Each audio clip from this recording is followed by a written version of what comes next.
തിരുവനന്തപുരം മണ്ണന്തലയിൽ യുവതിയെ അടിച്ചുകൊന്നു. പോത്തൻകോട് സ്വദേശിനി ഷഫീനയാണ് കൊല്ലപ്പെട്ടത്. സഹോദരൻ ഷംസാദിനെയും സുഹൃത്ത് വിശാഖിനെയും മണ്ണന്തല പോലീസ് കസ്റ്റഡിയിലെടുത്തു. വിവരങ്ങൾ രാഹുൽ ജിനാഥ് നൽകും. രാഹുൽ, എന്തിനായിരുന്നു ഈ ക്രൂരത? എപ്പോഴായിരുന്നു സംഭവം?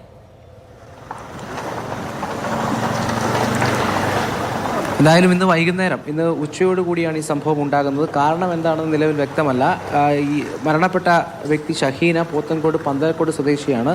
ഇവർ കുടുംബവുമായി ഈ കാണുന്ന അപ്പാർട്ട്മെൻറ്റ്, ദൃശ്യങ്ങൾ കാണാം, മണ്ണന്തലയിലുള്ള ഒരു അപ്പാർട്ട്മെൻറ്റാണ്. അവിടെ 2B എന്ന ഫ്ലാറ്റിലായിരുന്നു അവർ താമസിച്ചത്. വാടകയ്ക്ക് എടുത്തതാണ്. ചികിത്സയ്ക്ക് വേണ്ടിയാണെന്നാണ് ഇവിടെ പറയുന്നത്. അപ്പോൾ അത് സഹോദരന് വേണ്ടിയാണോ തനിക്ക് തന്നെ വേണ്ടിയാണോ എന്നറിയില്ല. എന്തായാലും ഷഹീനയും സഹോദരനും ഒപ്പം കുടുംബവും ഇവിടെ ചികിത്സയ്ക്കായി എത്തി.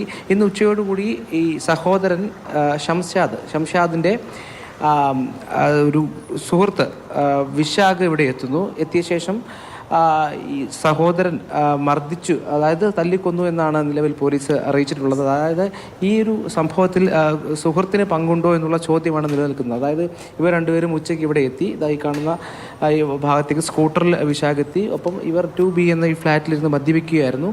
അപ്പോഴാണ് പൊടുന്നനെ മർദ്ദനം സംഭവിച്ചത്. കാരണം മർദ്ദനത്തിൻ്റെ പാടുകൾ ഈ മൃതദേഹത്തിലുണ്ട് എന്ന് പോലീസ് അറിയിക്കുന്നുണ്ട്. എന്തായാലും ഇതിൻ്റെ കാരണം എന്താണെന്ന് വ്യക്തമല്ല. മുൻപും ഇത്തരത്തിൽ സംഭവങ്ങൾ ഉണ്ടായെന്ന് പറയുന്നു. ശേഷം ഏതാണ്ട് 5:30 കൂടി മാതാപിതാക്കൾ ഈ ഫ്ലാറ്റിലേക്ക് വരുമ്പോഴാണ് മൃതദേഹം കാണുന്നത്. ആ കാണുന്ന ഘട്ടത്തിൽ തന്നെ ഇവർ മണ്ണന്തല പോലീസിനെ വിവരം അറിയിച്ചു. ആ സമയത്ത് തന്നെ ഈ രണ്ടുപേരെയും, സഹോദരൻ ഷംഷാദിനെയും ഒപ്പം വിശാഖിനെയും പോലീസ് അറസ്റ്റ് ചെയ്തു. എന്തായാലും ഇപ്പോൾ നമ്മുടെ ചുമതലയുള്ള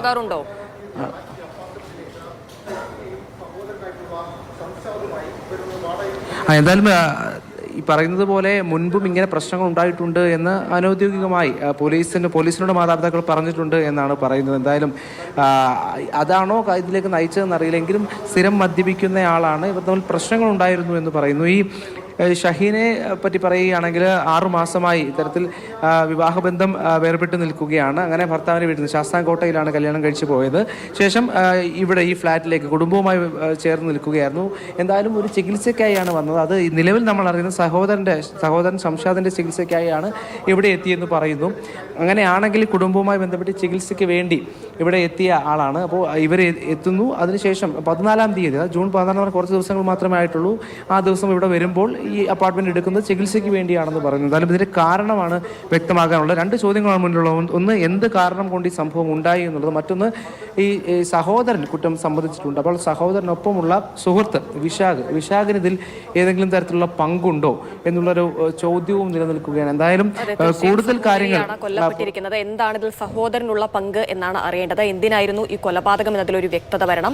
സഹോദരന്റെ സുഹൃത്തുകൂടി ഈ കേസിൽ ഉൾപ്പെട്ടിട്ടുണ്ട്. അയാൾക്കുള്ള പങ്ക് എന്താണ് എന്നതിലും അന്വേഷണം നടക്കുന്നുണ്ട്. രാഹുൽ ജിനാഥാണ് വിവരങ്ങൾ പങ്കുവച്ചത്.